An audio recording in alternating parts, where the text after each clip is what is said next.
sangat normal dan itu tidak gender based. Anak laki-laki nggak boleh nangis loh. Anak laki-laki juga punya perasaan kok, ya. Dan orang yang peka perasaannya, sensitif perasaannya itu juga nggak apa-apa. Nah, yang jangan itu cengeng. Semoga bisa dirasa perbedaannya ya antara sensitif ya, antara mengekspresikan emosi yang sedang dia alami sama cengeng. Kalau cengeng kan dikit-dikit nangis, hal sepele nangis, dikit-dikit nyerah. Nah, itu beda ya. Jadi boleh Mbak nangis, sangat manusiawi dan orang perlu nangis mengekspresikan perasaannya. Itu adalah bagian dari emosi kita sebagai manusia begitu ya. Jadi Ya, tangguh berarti nggak boleh nangis, tapi tangguh itu kuat, memiliki daya juang, tidak mudah menyerah. ya. Ya. Nah, Mbak Hanli, untuk membuat anak-anak ini menjadi tangguh nih, apakah bisa juga dengan apa namanya orang tua hadir ketika anak-anak ini merasa gagal, ketika anak-anak dihadapkan pada kesulitan yang membuat dia merasa down, bisa nggak seperti itu? Yes. Orang tua perlu hadir. Jadi saya juga suka sampaikan orang tua itu punya 3 peran. Yang pertama, parents as parents ya. Ketika anak graduation, kita menghadiri graduation dia di sekolah, we are parents ya. Terus kemudian ada saatnya orang tua jadi temennya mereka. Nah, itu yang tidak ada boundaries. Saat kita lagi main bareng, saat kita lagi hangout bareng ya, nggak ada boundaries. Kita temennya dia. Tapi ada saat orang tua jadi life coach-nya anak. Nah, ketika anak sedang mengalami down yang kayak tadi squeezy ya, squeezy lagi lagi melesak gitu ya, squeezy-nya lagi down, ini kita perlu hadir. Disinilah kita jadi life coach-nya anak. Nah, jadi coach-nya anak, life coach-nya anak untuk bantu mereka bounce back. Supaya mereka Oh, ngerti gimana bounce back. Seperti itu. Ya, jadi kita pada saat itu kita perlu hadir untuk menjadi life coach-nya dia. Seperti itu. Tapi bukan mengambil alih kesulitan dia, kita selesaikan gitu. Tapi bersama-sama anak. Seperti itu. jadi lebih kepada mendampingi ya, menerima bahwa oke, ini adalah saatnya kamu masih belum bisa mencapai itu. Tapi kita akan bekerja lebih baik lagi supaya keinginan yang itu bisa kita capai sama-sama. Mungkin lebih seperti itu ya, Ya, Mbak Hani ya. betul. Hadir untuk kita berempati terhadap apa yang dialami oleh anak kita, berempati, menerima perasaan, menerima apa yang dialami apa adanya, dan kemudian kita coach dia untuk bounce back tadi. Untuk bounce back tadi ya. Oke, saya juga jadi keingat istilah memeluk kegagalan. Iya, betul. Betul. Bagus banget tuh istilahnya. Memeluk kegagalan sehingga bisa menerima self acceptance sehingga anak-anak itu oke, ini adalah bagian dari perjalanan hidup saya gitu. Yes, betul. Banyak orang tua, kalau di kasus-kasus konseling, banyak anak yang sumber stresnya itu salah satunya adalah tuntutan orang tua. Rasanya anak itu harus selalu selalu baik, selalu berprestasi, nggak boleh gagal, nggak boleh salah. Nah ini kan yang nggak mungkin, yang nggak mungkin. Oke, Jadi oke. memeluk kegagalan. Saya jadi belajar nih memeluk kegagalan. Oke, Mbak Harli, ini kita mau bicara tentang orang tua yang bekerja. Kadang-kadang yang namanya orang tua itu selalu ekspektasinya tuh ada aja. Pokoknya saya menjadi orang tua harus begini, anak saya harus begini. Tapi kondisinya belum tentu memungkinkan orang tua ini untuk meraih apa yang mereka inginkan. Contohnya nih, orang tua yang bekerja kadang-kadang sering merasa bersalah karena tidak dapat mengasuh sendiri anaknya. Nah, ini gimana nih? Apa yang terjadi bila orang tua mendidik anak dengan rasa bersalah? Iya, eh eh tidak perlu gini. Kita menghadapi kehidupan yang sama, tapi mungkin perahu kita berbeda-beda. Artinya perahu kita berbeda-beda ini metafora ya. Ya, Kondisi keluarga saya berbeda dengan kondisi keluarga lain ya. Jadi ada yang memang suaminya bisa kerja, istrinya bisa punya privilege untuk di rumah bersama anak-anak ya. Ada yang tidak bisa begitu. Ada yang perlu dua-duanya bekerja. Kemudian ya, ada bahkan yang memang kita wanita memilih untuk bekerja. Karena ada wanita yang memang tidak bisa kalau tidak beraktivitas di luar rumah, seperti itu ya, artinya tidak bekerja. It's okay, itu pilihan dengan kesadaran diri sendiri. Artinya jangan sampai kita di rumah gara-gara punya anak sini jadi di rumah gitu kan. Kalau itu akhirnya di rumah juga suka nggak mood gitu ya. Meskipun di rumah tapi bawaannya kesel gitu karena dia tidak rela sebenarnya ada di rumah ya. Jadi itu pilihan. Pilihlah dengan rela, pilihlah dengan kesadaran penuh. Oke, sekarang kalau kita memilih dan kita memang kondisinya bekerja, kita tidak usah pernah merasa bersalah ketika kita memilih untuk bekerja, ya, karena tadi ya kondisi perahu kita berbeda-beda. Nah, anak perlu dikomunikasikan seperti itu bahwa mama papa bekerja, ya, dan kenapa kita perlu bekerja. Kalau memang anaknya sudah bisa diajak komunikasi, yang penting Mbak Alika, orang tua perlu sadar bahwa di dalam kehidupan kita sebagai orang tua, saya suka bilangnya roda kehidupan. Kalau roda itu kan ada jari-jari ya Mbak Alika ya.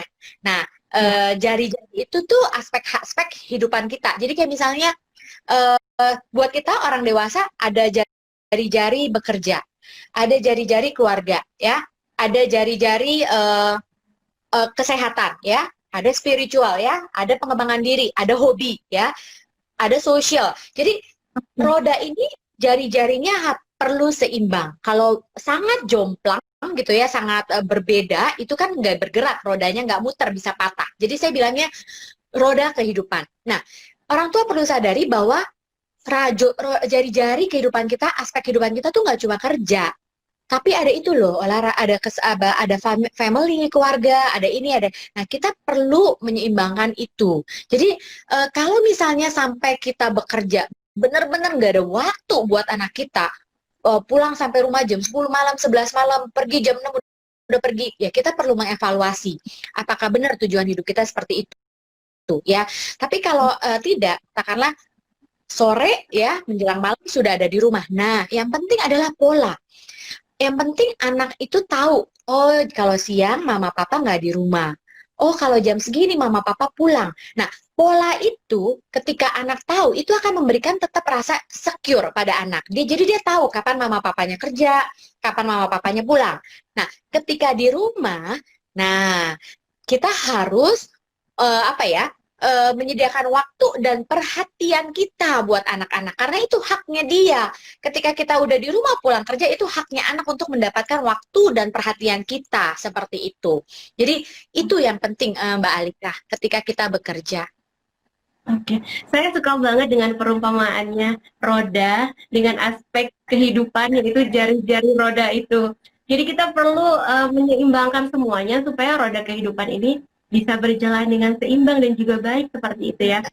Yes, Mungkin yes. Dalam begini dua, balance, seimbang, dan priority. Ya, dan mungkin anak-anak juga belajar dari situ bahwa oh ternyata begini ya, balancing life itu dari orang tua sudah dicontohkan. Yes, betul. Actually, anak-anak itu good imitator, apalagi anak-anak usia dini ya. Anak-anak usia dini tuh belum jadi seorang good listener, tapi mereka good imitator sebenarnya. Iya, Mbak Harli, ini saya juga mau mengingatkan dulu nih pada Mama dan Papa yang ingin bertanya, silakan juga. Dan Mbak Harli, kalau misalnya ingin minum juga dipersilakan. Oh Mama iya dan iya. Ya, Mama dan Papa mungkin banyak sekali sudah catatan-catatan yang didapatkan dari presentasinya Mbak Harli yang menarik banget obrolan kita tentang anak tangguh hari ini. Nah, bicara tentang anak tangguh nih, saya ingin tahu satu hal lagi. Lebih kepada contoh ya, bahwa kalau kita sebagai orang tua ingin membentuk anak-anak ini supaya menjadi pribadi yang tangguh, tentunya kita perlu memberikan kepada mereka tantangan-tantangan. Nah, Mbak Hanli, gimana dengan kalau misalnya kita mengikutkan anak-anak ini di dalam sebuah perlombaan? Haruskah seperti itu atau apakah ini cara yang efektif untuk melatih mereka menjadi pribadi yang tangguh? Iya, kalau mau mengikutkan anak kita dalam perlombaan, nggak apa-apa ya. Di dalam perlombaan itu kan anak jadi berelasi ya, anak memperlebar networknya ya, anak juga bisa melihat oh ya di luar sana sudah seperti ini gitu ya. Tapi yang perlu dimasukkan value-nya pada anak-anak kita adalah ini yang penting menurut saya, Sukses adalah menjadi diri sendiri yang lebih baik dari hari ke hari. Jadi sukses adalah menjadi diri saya sendiri yang lebih baik dari hari ke hari. Jadi bukan cuma semata menang perlombaan seperti itu. Oh, kalau nggak menang perlombaan, saya gagal. Enggak, tapi sukses menjadi diri sendiri yang lebih baik dari hari ke hari. Itu definisi sukses. Jadi sehingga dia selalu tertrigger untuk menjadi diri sendiri yang lebih baik dari dari hari ke hari. Jadi dia nggak selalu membandingkan hidupnya dengan orang lain seperti itu. Oke, jadi mungkin dengan perlombaan itu anak-anak juga berlatih ya mengukur kemampuannya sampai sejauh apa? Iya, iya. Tapi sukses adalah menjadi dirinya sendiri yang lebih baik dari hari ke hari. Jadi ketika dia ikut perlombaan, yang terbaik yang dia bisa lakukan adalah mempersiapkan dirinya sebaik terbaik yang dia bisa siapkan untuk menghadapi perlombaan itu, seperti itu. Oke, oke. Baik, ini saatnya sesi tanya jawab yang mungkin sudah ditunggu-tunggu nih untuk Mama dan Papa. Mbak Ali boleh loh kalau misalkan mau minum juga.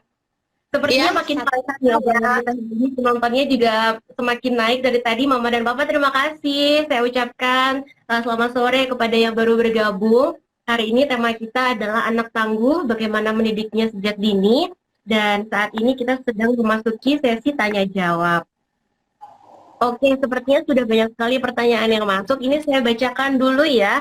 Yang terlihat di layar saya adalah dari Bunda Retno Wulan. Halo, selamat sore Bunda Retno. Saya akan bacakan pertanyaannya. Bagaimana cara kita sebagai orang tua yang sudah terbiasa membackup anak-anak untuk mengubah atau melatih anak supaya mampu berjuang menjadi tangguh, Mbak? Iya, anaknya usia berapa nggak disampaikan ya. Jadi saya tambahkan di usia 6 sampai 12 tahun. Tadi kan saya baru cerita sampai 6 tahun ya. 6 sampai 12 tahun itu sebenarnya penting untuk anak mengalami yang namanya yes, aku bisa. Karena di fase usia itu, di school age, itu tanggung jawab, terus kemudian merasa diri bisa, competence, itu penting untuk dibangun di usia 6 sampai 12 tahun. Jadi mengerjakan PR sendiri, beresin buku sendiri, mandi sendiri, makan sendiri, self help lah ya, bantu diri itu sudah bisa kita lepas. Dan ketika anak itu kita biarkan melakukannya sendiri dan dia merasa kompeten dan dia mengalami yang namanya yes aku bisa, nah itu akan muncul konsep diri yang positif pada anak pada dirinya. Kemudian tanggung jawab juga berkembang ya, dan konsep diri positif itu penting banget karena pondasi keluarnya potensi diri itu adalah konsep diri positif. Salah satu yang pondasi dari ketangguhan anak yang tangguh adalah konsep dirinya yang positif. Yes, aku bisa. Seperti itu. Dan itu di usia 6 sampai 12 tahun. 12 tahun. Ini saya sebenarnya juga bisa related gitu. Maksudnya setiap mama dan papa pasti ketika merasa dirinya positif, yang keluar itu juga positif. Dan ini pentingnya mungkin pikiran ya. Dari pikiran yang positif, maka apa yang menjadi sikap kita, yang keluar itu adalah hal-hal yang positif, termasuk bagaimana cara kita menghadapi kesulitan-kesulitan dalam hidup. Yes, betul Mbak. Dengan Mbak Ali kan ngomongin mengenai pikiran yang positif, jadi memang anak tangguh itu perlu juga dibangun, dikembangkan, dilatih growth mindset-nya. Bukan fixed mindset-nya. Kalau kita bilangnya growth mindset itu ya positif gitu ya, positif mindset seperti itu. Nah, jadi kayak misalnya terkadang ada dalam hidup yang anak-anak itu tidak bisa dia kontrol, tidak bisa dia kendalikan, tidak dia rencanakan, tidak dia inginkan, tapi terjadi dalam kehidupan mereka. Nah, anak-anak yang punya growth mindset, jadi ketika situasinya itu tidak bisa dia ubah, tidak dia bisa kontrol, tapi dia selalu ingat, ada satu hal yang selalu bisa dia pilih, ada satu hal yang bisa selalu dia kendalikan, dia kontrol, yaitu sikap dia menghadapi apapun kejadian di dalam kehidupan itu. Jadi sikapnya, sikap yang bertumbuh yang dipilih anak-anak yang punya growth mindset, seperti itu Mbak Alika. Nggak yang, susah nih, bakal bisa deh, nggak mungkin lah. Nah itu fixed mindset ya. Ya, saya jadi keingat sesuatu banyak sekali nih keingat-keingatnya ya. Anak memiliki toleransi yang tinggi, anak memiliki toleransi yang lebih tinggi ketika berhadapan dengan kesulitan. Karena sudah apa ya istilahnya, sudah merasa terlatih untuk menerima tantangan-tantangan itu, sehingga Iya, kemampuan daya juangnya itu menjadi lebih besar, lebih tinggi. betul. Betul banget, Mbak. Jadi tadi yang kalau saya bilang lentur ya, dia punya kelenturan emosi menghadapi apapun di dalam kehidupannya, tangguh. Tangguh. Oke. Mudah-mudahan dijawab. Mau ini masih banyak pertanyaan yang juga nggak sabar untuk dijawab. Tunggu ya Mama dan Papa. Ini ada yang bertanya, kalau anak jadi nggak mandiri berarti yang salah orang tuanya ya? Hmm, kita perlu refleksi sih, apakah di usia kita perlu refleksi pola asuh kita terhadap anak kita. Saya nggak bilang pasti ya, kita perlu refleksi. Apakah kita memang selalu mengambil alih ya? Apakah kita selalu membackup ya? Apakah kita memang selama ini mengasihani bukan mengasihi ya? Apakah kita selama ini love tapi tidak mendisiplinkan? Kita coba refleksi. Oke, baik. Jadi nggak selalu salah orang tuanya. Ya, saya nggak bisa mengatakan pasti ya, tapi kita coba refleksi. Seharusnya kalau Oke, misalnya memang dilatih dan dikembangkan, anak bisa mandiri.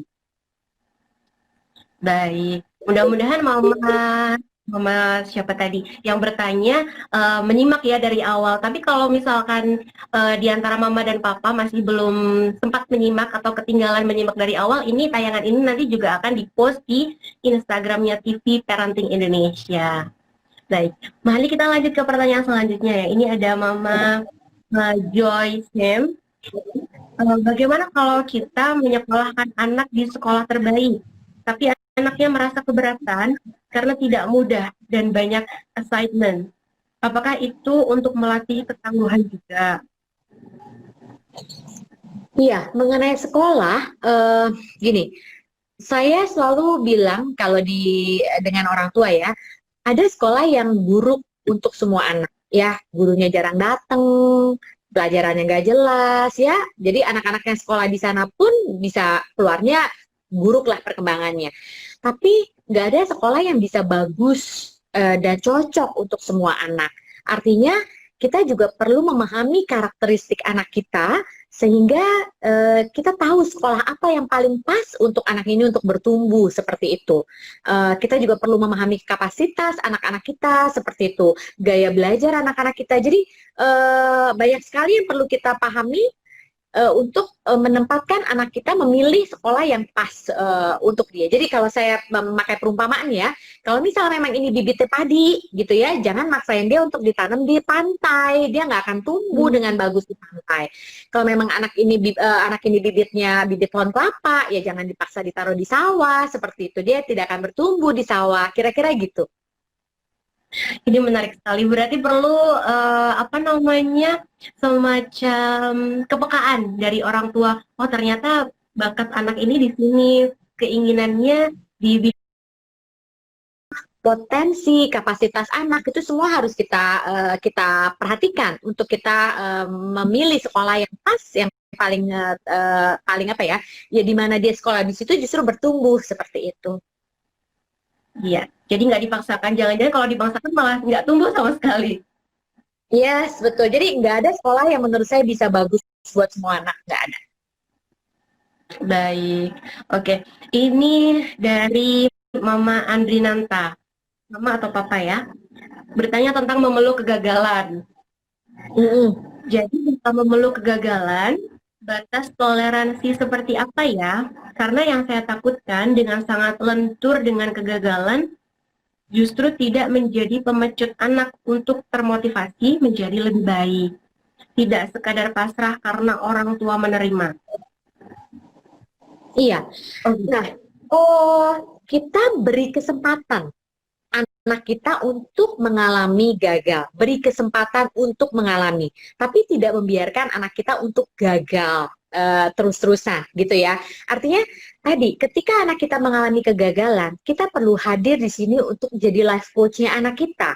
Kita perlu coaching dia, konseling dia, sehingga dia tahu bagaimana bounce back tadi, bagaimana dia bisa uh, apa ya uh, apa sih Betul. tangguh lagi gitu ya. Penting. Iya, pokoknya nggak yang terpuruk terus, bangkit bangkit bangkit ya, bangkit lagi seperti itu. Jadi justru peran orang tua adalah menjadi life coach-nya anak untuk anak bangkit lagi gitu, bukannya berada di keterpurukan, berada di kegagalannya terus-terusan seperti itu. Tapi memberikan kesempatan anak untuk merasakan kegagalan, mengalami kegagalan menurut saya perlu. Karena nggak mungkin kok hidup kita nggak mengalami kegagalan, nggak mengalami kekecewaan, nggak mengalami kesedihan seperti itu. Ya. Mungkin perlu dijelaskan juga ya Mbak tentang tujuan. Jadi anak ini dan juga orang tua memiliki tujuan yang ingin dicapai sehingga ketika oke, dicoba satu kali belum berhasil, nggak apa-apa, kita coba lagi di kesempatan yang lain. Seperti itu mungkin ya. Ya, jadi misalnya kita berempati dulu. Rasanya sedih ya, rasanya kecewa sama diri kamu sendiri. Apa yang kamu harapkan itu berhasil, ternyata kenyataannya hasilnya tidak seperti yang kamu harapkan ya. Justru kegagalan ya yang kamu dapatkan saat ini. Oke, yuk kita analisa, yuk kita pelajari apa sih membuat hasilnya tidak seperti yang kamu harapkan. Nah, pada saat ini kita life coach ya. Terus menurut kamu gimana ke depannya? Apa yang bisa kita lakukan untuk misalnya kita mengantisipasi hal ini tidak terjadi lagi? Solusi apa yang bisa kita lakukan untuk berikutnya? Seperti itu. Baik, anak harus punya bounce back. Ya, Ya, penting. ini ada pertanyaan selanjutnya nih Mbak. Dari Mama Putri Rimbawati, kalau kasus saya, anak jadi lebih easy going karena ketika dia gagal, dia merasa bahwa orang tua pasti memaklumi, jadi bingung. Oh, bukan memaklumi ya. Jadi persepsinya bukan memaklumi. Jadi memberikan kesempatan anak untuk mengalami kegagalan, ya. Karena memang tadi nggak mungkin orang tuh nggak pernah mengalami kegagalan, ya, kesedihan, kekecewaan. Beri kesempatan. Nah, yang tadi yang paling penting itu adalah kita mendampingi anak kita menjadi coachnya dia untuk dia bangkit seperti itu, bangkit dari kegagalannya untuk mencari solusi dari kegagalannya supaya tidak terjadi lagi berikutnya dan sebagainya. Seperti itu titik pentingnya itu. Kuncinya adalah orang tua menjadi coach untuk anak. Yes, life coachnya anak, betul. Tapi bukannya dijaga supaya tidak gagal, dijaga supaya jangan gagal, nggak begitu. Oke. Yang penting berusaha terbaik dulu, tapi ketika hasilnya tidak sesuai dengan harapan, ya kita bersiap-siap untuk menerima hasil itu. Yes, betul Mbak. Thank you buat resumenya. Jadi kita pasti awalnya encourage dia untuk menjadi dirinya yang terbaik, mempersiapkan diri yang terbaik.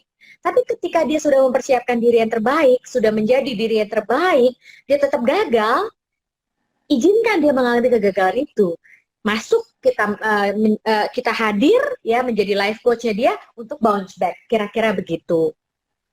Aduh, ini sepertinya menarik banget. Saya membayangkan bahwa saya jadi nggak takut lagi nih misalkan ada anak yang ya dia sudah berusaha tapi ternyata hasilnya masih belum sesuai dengan yang diharapkan, ya it's okay gitu.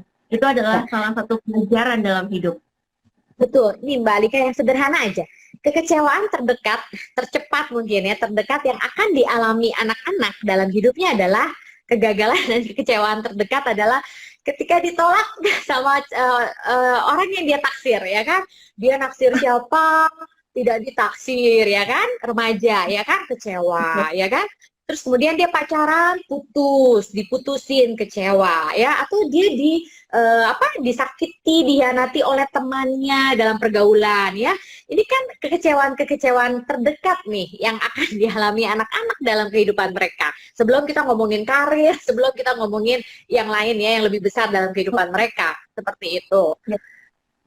Ya, benar sekali. Karena ditolak itu ketika anak-anak sudah mulai beranjak preteen ya, Iya, sudah mulai sakit kan beranjak. rasanya? Ya, ya. Itu mungkin yang akan dihadapi oleh anak-anak kita di masa yang dekat ya. Yes, Ya, betul. Kita juga dulu pernah belajar. Iya. Banyak sekali pertanyaan yang masuk nih Mbak Hanli, tapi sepertinya harus dipilih. Jadi ada satu pertanyaan lagi yang akan saya bacakan sebelum kita undur diri. Ya, ini ada dari Mama Ciashi. Halo Mam, bagaimana memotivasi anak usia 6 tahun untuk mandiri dan menjadi anak yang bertanggung jawab, apalagi untuk anak yang pendiam? Iya, untuk anak 6 tahun berarti kurang lebih kelas 1 SD ya, kelas 1 SD TKB. Dan tadi yang self help ya. Jadi misalnya kayak makan, kita sudah apa ya, biarkan dia makan sendiri gitu.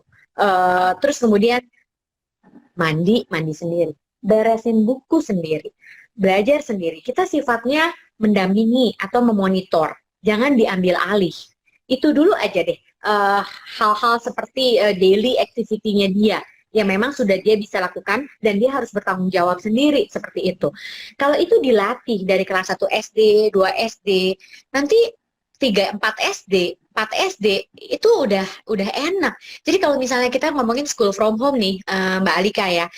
Kalau misalnya ada anak kelas 5 SD, 6 SD, orang tua masih sangat kerepotan anaknya school from home gitu ya. Orang tuanya masih sangat harus memantau anaknya school from home, padahal sudah 6 tahun, udah kelas 6, kelas 5. Ini menjadi mirror, ini menjadi feedback buat kita. Apakah selama ini memang kita tidak atau kurang melatih kemandirian dia dan tanggung jawab dia terhadap tanggung jawab pribadinya sendiri, seperti itu. Karena di usia 6 SD, 5 SD, harusnya sih kalau dilatih dari kecil, anak sudah bisa bertanggung jawab terhadap sekolahnya sendiri pada saat school from home ini sebenarnya. Orang tua hanya perlu sesekali mendampingi, memonitor, seperti itu. Oke. Jadi sebenarnya kalau misalkan saya boleh meresum ya dari awal perbincangan kita bahwa anak-anak ini sudah memiliki bakat untuk menjadi sosok yang mandiri, sosok yang tangguh. Jadi tinggal bagaimana orang tuanya melatih atau mengembangkan kemandiriannya ini, atau justru sebaliknya, kemandiriannya tidak berkembang dengan bagaimana seharusnya, dan itulah yang menjadi tugas kita. Pastinya anak-anak Indonesia harus menjadi pribadi yang sehat dan juga tangguh ya Mbak Hanli. Yes, betul. Ya, tugas kita sebagai orang tua, makanya ini saya senang sekali bincang-bincang dengan Mbak Hanli, seru banget temanya tentang anak yang tangguh dan dalam rangka menyambut Hari Anak Nasional 2020. Mbak Hanli, ini saat kita pamit, walaupun perbincangannya seru banget dan masih banyak pertanyaan yang mungkin belum bisa terjawab, mudah-mudahan kita bisa bertemu lain waktu. Yes, pastinya bisa. Ya, dan ini saatnya kita pamit. Saya mengucapkan terima kasih kepada Mama dan Papa yang selalu menonton live Meetup Parenting Indonesia. Saya juga terima kasih buat yang sudah join ngobrol bareng. Terima kasih dan salam kenal buat semuanya. Ya, mudah-mudahan kita bisa bertemu lagi. Sehat-sehat selalu semuanya Mama dan Papa. Sehat-sehat juga Mbak Hanli dan keluarga. Terima kasih. Akhirnya kita pamit. Saya Alika Ruhan dan psikolog Hanli Mulyani. Pamit dulu. Ya. Sampai jumpa. Bye-bye. Terima kasih Mbak Alika sudah diundang. Dadah. Sukses buat Parenting Indonesia. Terima kasih. Ya.